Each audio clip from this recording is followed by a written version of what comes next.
Good morning students. इससे पहले lecture में हम जो डाइकॉट प्लांट होते हैं, डाइकॉट प्लांट के सीड की बात कर रहे थे, उनकी एनाटॉमी की बात कर रहे थे। तो यहाँ देखते हैं डाइकॉट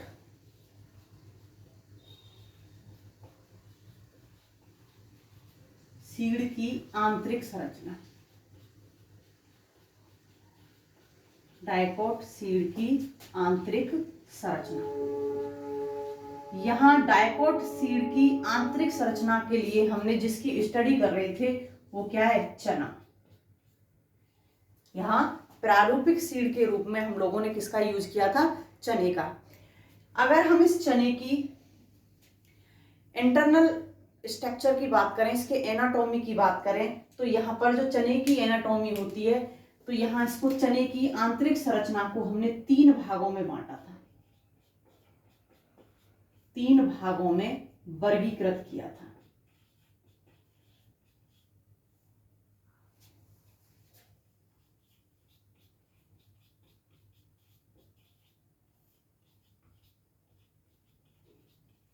और 3 भाग कौन कौन से थे? सबसे बाहर क्या होता है?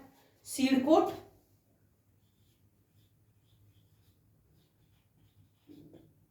उसके बाद अंदर की तरफ एंडोस्पर्म और फिर एम्ब्रियो। तो यहां हमने सीड कोट जो होता है, इस सीड कोट को भी हमने 3 परतों के अंदर बांटा था। वो थी एपिडर्मिस,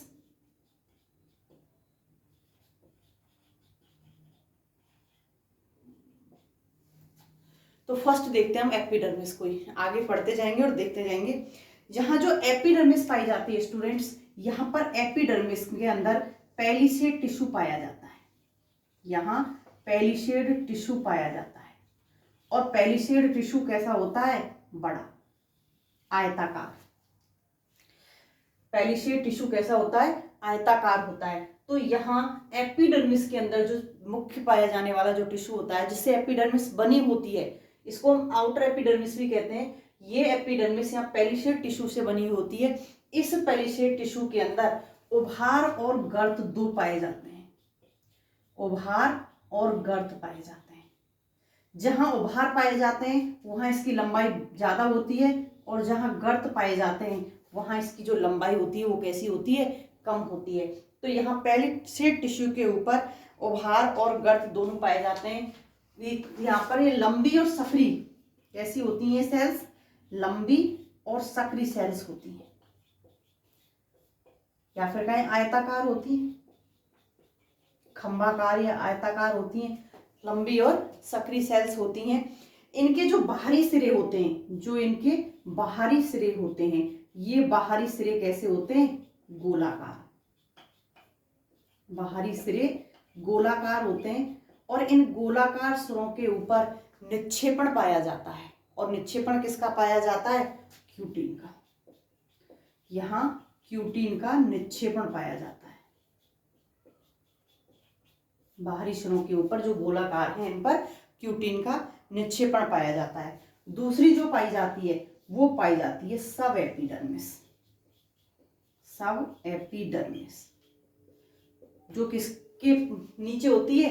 एपिडर्मिस के नीचे। इसीलिए कह रहे हैं इसको कि इसको हम आउटर एपिडर्मिस भी कहते हैं। इसके नीचे जो सब एपिडर्मिस की सेल्स पाई जाती हैं, ये आकार में कैसी होती हैं? छोटी। आकार में छोटी होती हैं, लेकिन इनकी संरचना कुछ खास होती है। कैसी? जो इनका आकार होता है या इनकी जो संरचना होती है स्टूडेंट्स, ये संरचना होती है घिरनी के समान। घिरनी के समान।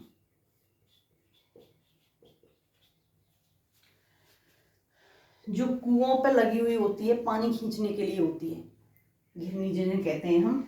तो ये सेल्स कैसी होती हैं? इस आकार की होती हैं। अब इसको हम ऐसे कर दें तो ऐसे आएगा ना।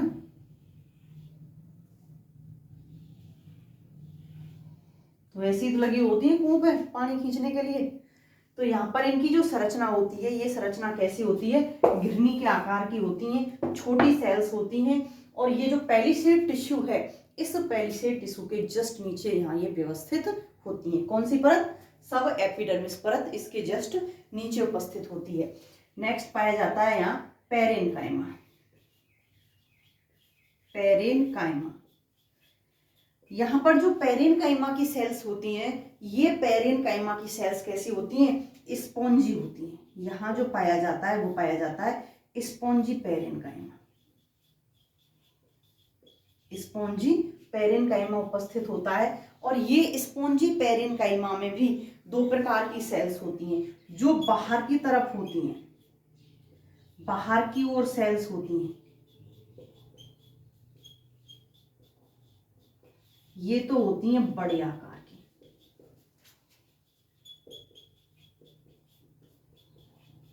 और जो अंदर की ओर होती हैं ये कैसी होती हैं, छोटे आकार की।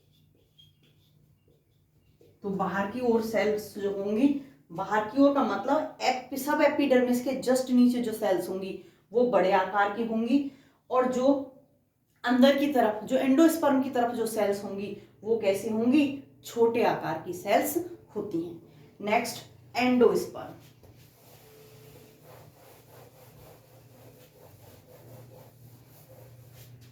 यहां पर जो एंडोस्पर्म पाया जाता है, जो एंडोस्पर्म पाया जाता है, ये अस्पष्ट परत होती है, अस्पष्ट परत होती है। डाइकोट के अंदर एंडोस्पर्म क्लियर नहीं पाया जाता, अस्पष्ट परत के रूप में पाया जाता है। अस्पष्ट परत होती है और एक ही परत होती है, सिंगल लेयर होती है।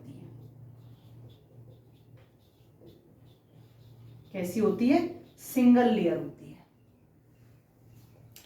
अब एंडोडर्मिस के एंडोस्पर्म के अंदर की तरफ जो पाया जाएगा वो पाया जाएगा एम्ब्रियो। यहां इसके अंदर की तरफ जो उपस्थित होता है वो क्या होता है, एम्ब्रियो होता है।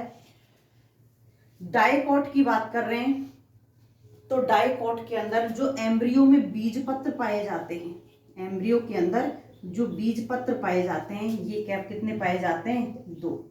इन बीज पत्रों के आधार पर तो इनको डाइकोट कहा है। 2 बीज पत्र उपस्थित होते हैं, यहां पर 2 बीज पत्र पाए जाते हैं। बीज पत्र की जो बाहरी सतह होती है, इनकी जो बाहरी सतह होती है, ये बाहरी सतह समान आकार की, या कहें कि समव्यासी पेरेनकाइमेटस सेल्स से बनी होती है। पेरेनकाइमेटस सेल्स से बनी होती है। पेरेनकाइमेटस समव्यासी समान आकार की जो सेल्स होती हैं उनसे बनी हुई होती है, समभुजी सेल्स होती हैं। और ये सेल्स कैसी होती हैं, आकार में बड़ी, सेल्स आकार में बड़ी बड़ी होती हैं। और जो इनके अंदर की तरफ पाई जाती हैं वो सेल्स कैसी होती हैं, आकार में छोटी। वो सेल्स आकार में कैसी होती हैं, छोटी होती हैं। तो यहाँ पर एम्ब्रियो में जो बाहरी सतह होती है समव्यासी समव्यासी नहीं, इसको हम कहेंगे समभुजी। भुजाएं समान होती हैं, गोलाकार नहीं होती। समव्यासी वर्ड आएगा गोलाकार के लिए, तो यहाँ ये गोलाकार नहीं होती है, समभुजी होती हैं। पेरेनकाइमेटस सेल्स होती हैं, सेल्स बड़े आकार की होती हैं। और जो अंदर की तरफ होती हैं वो सेल्स कैसी होती हैं, यहाँ पर छोटे आकार की सेल्स पाई जाती हैं। अब यहाँ जो डाइकोट के अंदर जो 2 बीज पत्र पाए जाते हैं, इन बीज पत्र के अंदर क्या होता है, भोजन का संचय होता है, भोजन संचित होता है। इन डाइकोट्स के अंदर मोनो जो कोटिलेडोन्स पाए जाते हैं, मोनो नहीं, डाइकोटिलेडोन्स जो पाए जाते हैं, यहाँ भोजन संचित अवस्था में पाया जाता है।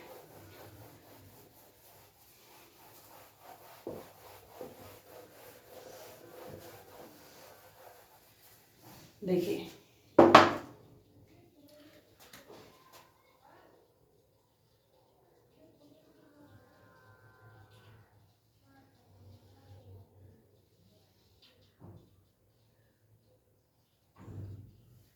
चना का बीज कुछ इस प्रकार का पाया जाता है,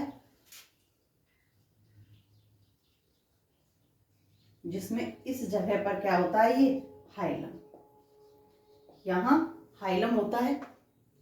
ऊपर सीड कोट,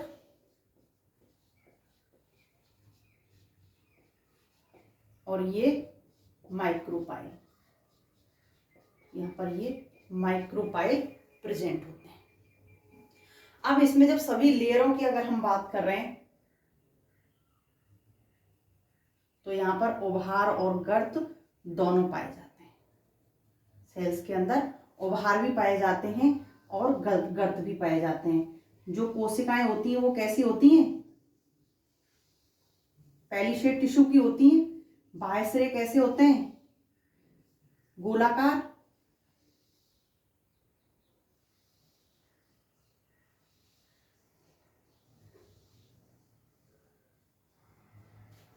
बाह्य सिरे इनके गोलाकार पाए जाते हैं और इस प्रकार से यहाँ पर ये व्यवस्थित रूप से पाई जाती हैं।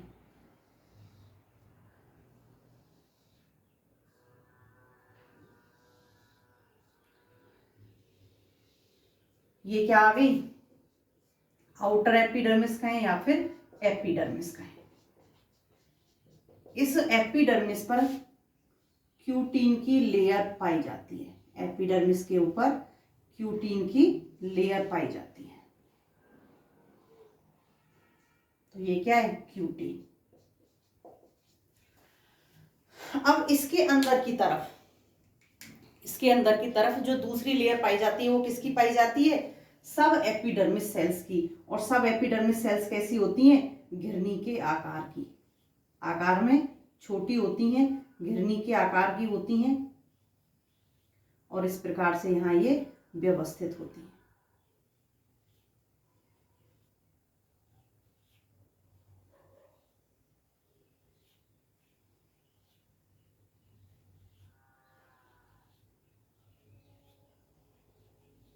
ये जो लेयर बन रही है किसकी बन रही है?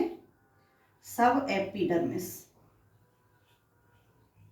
और सारी सेल्स कैसी हैं? घिरनी के आकार की।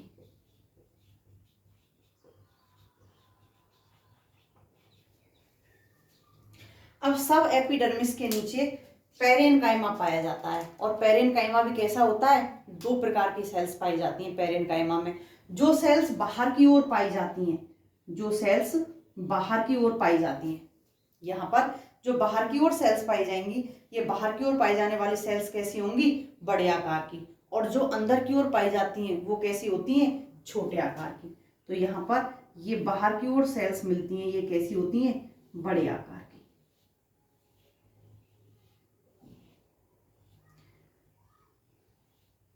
और अंदर की ओर जो सेल्स पाई जाएंगी वो कैसी पाई जाएंगी? छोटे आकार की सेल्स पाई जाती हैं।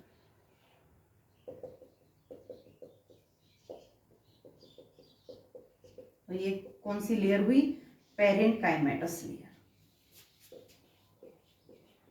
या फिर कहें पेरेन्काइमा। अब इस पेरेन्काइमा के अंदर की तरफ जो उपस्थित होता है वो क्या होता है? एंडोस्पर्म। और एंडोस्पर्म यहाँ पर कैसा होता है? अस्पष्ट। यहाँ एंडोस्पर्म अस्पष्ट पाया जाता है। यहाँ सेल्स के विन्यास का यहाँ कुछ भी पता नहीं चलता। तो ये होता है एंडोस्पर्म।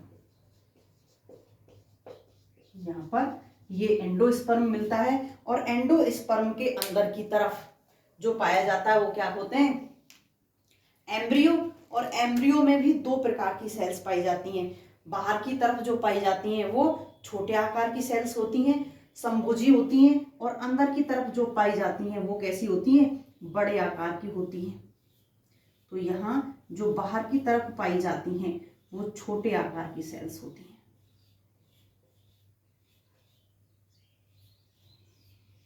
और अंदर की तरफ जो पाई जाएंगी वो कैसी होंगी? बड़े आकार की सेल्स होंगी।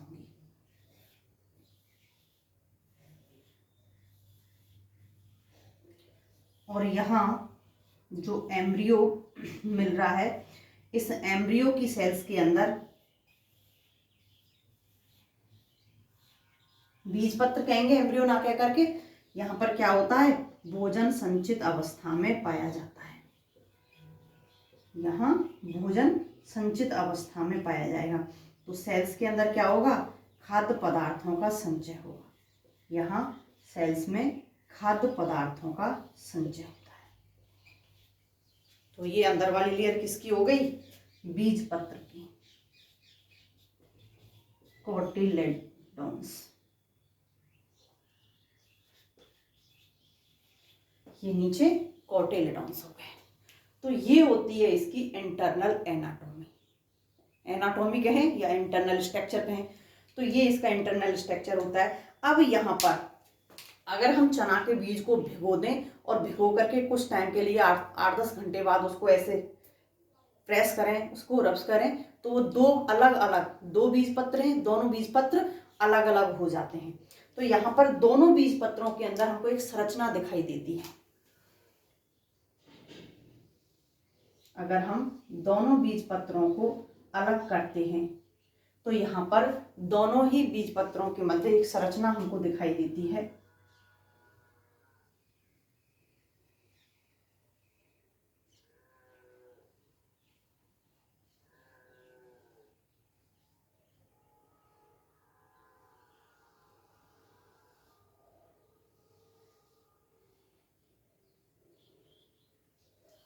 तो यहाँ पर जो ऊपर और नीचे जो हमको ये संरचना दिख रही है, जो स्ट्रक्चर दिख रहा है, तो ये स्ट्रक्चर क्या होता है? ये तो होता है स्टूडेंट्स प्रांकुर, और नीचे की तरफ होता है मूलांकुर।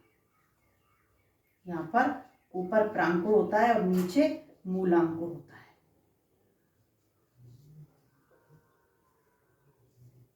और यहाँ पर जो ये सामने दिखाई दे रही है, ये इस प्रकार से यहाँ पर ग्रूव होती है, खांच होती है, यहाँ ये ग्रूव उपस्थित होगी। तो ये होती है आपके डाइकॉट जो सीड है, इस डाइकॉट सीड की एनाटॉमी। नेक्स्ट देखते हैं मोनोकॉट। मोनोकॉट सीड की जब बात करते हैं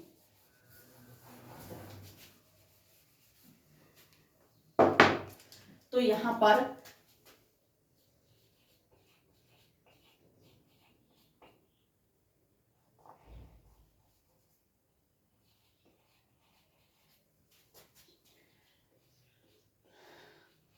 प्रारूपिक के रूप में गेहूं का अध्ययन करते हैं। मोनोकॉट में जो प्रारूपिक लेते हैं यहाँ पर, वो लेते हैं गेहूं। प्रारूपिक के रूप में यहाँ पर हम गेहूं का अध्ययन करते हैं। अब यहाँ पर गेहूं की बात करें तो गेहूं कैसा होता है? कैरियोप्सिस फल होता है। जो गेहूं होता है, गेहूं कैसा है? कैरियोप्सिस। स्फुटनशील या अस्फुटनशील? तो ये होता है अस्फुटनशील। स्फुटनशील कैरियोप्सिस फल। जो गेहूं का बीज पाया जाता है वो दीर्घ अंडाकार हल्के भूरे रंग का होता है। दीर्घ अंडाकार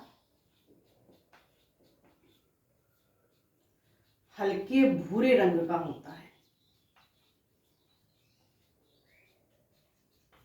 हल्के भूरे रंग का होता है। और जब इसकी हम अनुदैर्ध्य काट देखते हैं, इसकी जब अनुदैर्ध्य काट देखते हैं तो इसकी अनुदैर्ध्य काट में निम्न संरचनाएं दिखाई देती हैं। इसकी अनुदैर्ध्य काट में निम्न संरचनाएं दिखाई देती हैं। फर्स्ट, कैरियोप्सिस कोट, जिसे हम सीड कोट भी कह सकते हैं। सबसे बाहर की तरफ होता है कैरियोप्सिस कोट, और कैरियोप्सिस कोट के अंदर कई परतें पाई जाती हैं। सबसे बाहर की तरफ पाई जाती है outer epidermis. Outer epidermis. Outer epidermis के अंदर की तरफ पाई जाएगी हाइपोडर्मिस।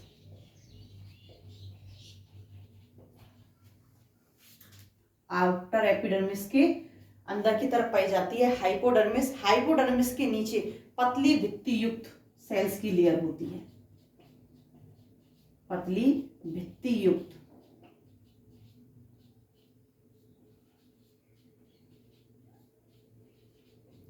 सेल्स की लेयर होती है। और इसके नीचे जो पतली भित्ति युक्त सेल्स हैं, इसके नीचे यहां क्रॉसित सेल्स की लेयर होती है। क्रॉसित सेल्स की लेयर होती है। और सबसे अंदर की तरफ यहाँ पर नलिका सेल्स की परत होती है, नलिका सेल्स की लेयर। तो यहाँ पर जो कैरियोप्सिस कोट होता है, ये कैरियोप्सिस कोट 5 परतों के अंदर विभक्त होता है, 5 परतों में यहाँ पर डिवाइड होता है। इसके अंदर की तरफ जो पाया जाता है वो पाया जाता है एंडोस्पर्म, एंडोस्पर्म, और सबसे अंदर की तरफ जो पाया जाएगा वो पाया जाएगा एम्ब्रियो, क्योंकि सबसे अंदर की तरफ सेफली रूप से कौन उपस्थित होता है, एम्ब्रियो। तो यहाँ मोनोकॉट को के सीड को भी 3 भागों के अंदर डिवाइड किया गया है, जिसमें जो फर्स्ट है, जैसे हम कैरियोप्सिस कोट कह रहे हैं, इस कैरियोप्सिस कोट को 5 परतों के अंदर यहाँ पर डिवाइड किया गया है। बात करते हैं कैरियोप्सिस कोट की। जो कैरियोप्सिस कोट होता है स्टूडेंट्स, ये कैरियोप्सिस कोट में जो सबसे बाहर होती है, जैसे हम फल भित्ति कहते हैं, सबसे बाहर की तरफ जो फल भित्ति होती है, ये फल भित्ति एपिडर्मिस प्लस हाइपोडर्मिस से बनी होती है। फल भित्ति का जो निर्माण होता है, इस फल भित्ति का निर्माण एपिडर्मिस प्लस हाइपोडर्मिस से बना होता है। और ये इन दोनों की जो सेल्स होती हैं, इन सेल्स की जो सेल वॉल होती है, वो सेल वॉल कैसी होती है, अधिक स्थूलित होती है, अधिक स्थूलित होती है।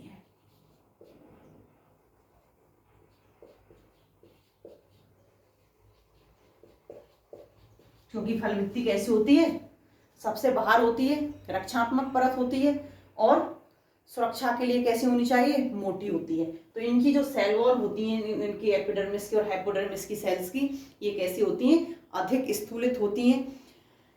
इसके नीचे एपिडर्मिस और हाइपोडर्मिस के नीचे पतली भित्ति की जो सेल्स होती हैं, पतली भित्ति की सेल्स की लेयर उपस्थित होती है। इसके नीचे पतली भित्ति की सेल्स की जो लेयर होती है, ये लेयर इनके जस्ट नीचे उपस्थित होती है। अब यहाँ पर जो तीसरी लेयर उपस्थित होगी, चौथी लेयर, सॉरी, 2 तो ये हो गई, तीसरी ये, और जो चौथी होती है, चौथी कौन सी होती है, क्रॉसित सेल्स की परत। यहाँ पर जो पाई जाती है इससे अंदर की तरफ, वो पाई जाती है क्रॉसित सेल्स की परत। और ये क्रॉसित सेल्स की जो परत होती है, ये क्रॉसित सेल्स की परत किस प्रकार से पाई जाती है, जो फल है, फल की लंबाई के अनुप्रस्थ, की लंबाई के अनुप्रस्थ फल होता है इस प्रकार से। तो यहाँ पर जो सेल्स की लेयर पाई जाएगी वो ऐसे पाई जाएगी, फल की लंबाई के अनुप्रस्थ पाई जाती है। जो क्रॉसिस सेल्स पाई जाती हैं, इस फल की लंबाई के कैसे होंगी, अनुप्रस्थ रूप में उपस्थित होंगी, उपस्थित होती है। अब क्रॉसिस सेल्स के नीचे जो पाई जाती है, वो क्रॉसिस सेल्स के नीचे पाई जाती है नलिका सेल्स, नलिका सेल्स जो इस प्रकार की होती है। इन नलिका सेल्स के बीच बीच में वायु अवकाश पाए जाते हैं। यहां पर वायु अवकाश उपस्थित होते हैं। इन सेल्स में डिपोजिशन उपस्थित होता है। सेल्स की जो सेल वॉल होती है, वहां डिपोजिशन पाया जाता है। सेल्स की सेल वॉल पर डिपोजिशन पाया जाता है। यहाँ पर इन सेल्स की सेल वॉल में गर्त भी उपस्थित होते हैं, यहाँ पर गर्त भी उपस्थित होते हैं, और इसको कहते हैं हम, नलिका सेल्स की लेयर को कहते हैं हम एंडोडर्मिस या फिर आंतरिक एपिडर्मिस, आंतरिक एपिडर्मिस, एंडोडर्मिस या फिर आंतरिक एपिडर्मिस कहते हैं। सीड कोट जो है, कैरियोप्सिस जो कोट है, उसकी सबसे आंतरिक लेयर होती है। यहां पर जो सीड कोट होता है स्टूडेंट्स, गेहूं के अंदर, चना में तो ये ऑल टाइम रहेगा, मैचुरेशन तक रहेगा, लेकिन गेहूं के अंदर केवल ये प्रारंभिक अवस्था में ही दिखाई देता है। गेहूं की जो प्रारंभिक अवस्था होती है, उस प्रारंभिक अवस्था में ही दिखाई देता है। जैसे ही गेहूं मैच्योर हो जाता है, गेहूं का परिपक्वन हो जाता है, गेहूं मैच्योर हो जाता है, तो मैच्योर होने के बाद में जो बाह्य अध्यावरण होता है, जो बाह्य परतें होती हैं या बाह्य अध्यावरण होता है, वो तो हो जाता है नष्ट। और जो आंतरिक होता है, आंतरिक अध्यावरण होता है या आंतरिक जो परतें होती हैं, ये आंतरिक परतें टूटी फूटी उपस्थित होती हैं, टूटी फूटी उपस्थित होती हैं, कहीं होती हैं और कहीं नहीं होती। तो गेहूं के मैच्योर होने पर बाह्य जो परतें होती हैं, एपिडर्मिस, हाइपोडर्मिस, ये सभी टूट जाएंगी, पतली सेल्स की परत टूट जाएगी, और अंदर की जो सेल्स होती हैं, क्रोसित हैं, और ये टूटी फूटी अवस्था में कहीं कहीं यहाँ पर प्रेजेंट होंगी। यहाँ पर जो कंप्लीटली जो न्यूसेलस होता है, न्यूसेलस जो होता है, इस न्यूसेलस में का यूज हो जाता है पूर्ण रूप से। यहां न्यूसेलस पूर्ण रूप से यूज में आ जाता है। किसके यूज में? जब फल का निर्माण होता है, फल का जब विकास होता है और निर्माण होता है, तो यहाँ पर पूर्ण रूप से न्यूसेलस यूज में आ जाता है। अब इसके अंदर का जो पार्ट होता है, कैरियोप्सिस फल के जो अंदर का पार्ट है, कैरियोप्सिस सीड के जो अंदर का पार्ट है, वो कौन सा होता है? एंडोस्पर्म। तो स्टूडेंट्स, जब हम डाइकॉट की बात कर रहे थे, तो डाइकॉट में हमने देखा था कि वहां पर जो भोजन संचित होता है, वो भोजन संचित किसके अंदर होता है? 2 बीज पत्रों के अंदर। लेकिन मोनोकॉट में एंडोस्पर्म के अंदर भोजन संचित होता है। तो ये मुख्य रूप से 80% भाग बनाता है, 83% भाग बनाता है फल का। फल मुख्य रूप से किससे बना हुआ होता है? एंडोस्पर्म से। 83% भाग बनाता है ये। यहाँ मुख्य रूप से मंड और प्रोटीन उपस्थित होते हैं। यहाँ मुख्य रूप से मंड प्लस प्रोटीन उपस्थित होते हैं। इस भाग में, एंडोस्पर्म में मंड और प्रोटीन उपस्थित होते हैं। इसकी जो बाह्यतम परत होती है, इसकी बाह्यतम जो परत होती है, ये बाह्यतम परत एल्यूरोन कहलाती है। एल्यूरोन की बनी होती है और एल्यूरोन कहलाती है। एंडोस्पर्म की बाह्यतम परत क्या कहलाती है? एल्यूरोन कहलाती है। और इसमें भी क्या उपस्थित होता है? वसा और प्रोटीन। यहाँ वसा और प्रोटीन उपस्थित होती है। और साथ ही साथ जब सीड का जर्मिनेशन होता है, सीड जर्मिनेशन के लिए, अंकुरण के लिए एंजाइम उपस्थित होते हैं।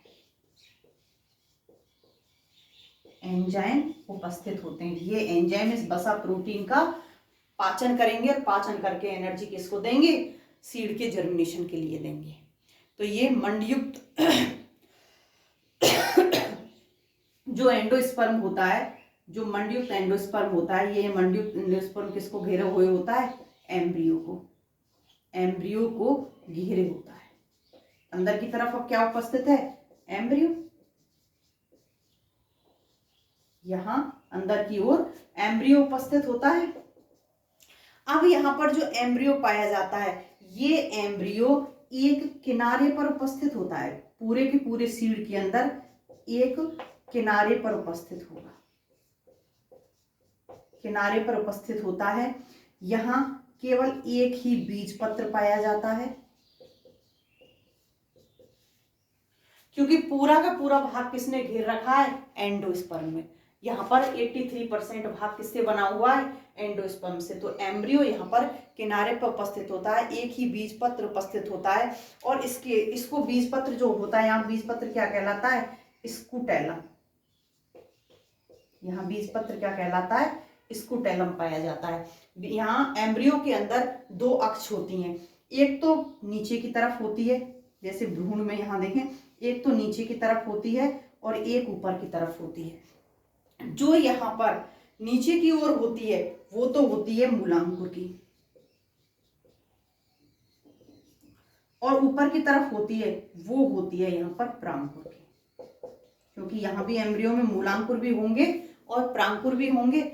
तो यहाँ पर भ्रूण अक्ष दोनों सतह से जुड़ी हुई होगी, एक तरफ तो भ्रूण कोश से जुड़ी हुई होती है और दूसरी तरफ नीचे यहाँ दूसरी तरफ यहाँ नीचे की तरफ किससे जुड़ी होती है, एंडोस्पर्म से जुड़ी हुई होती है। तो डायग्राम देखते हैं नेक्स्ट लेक्चर में। बाय।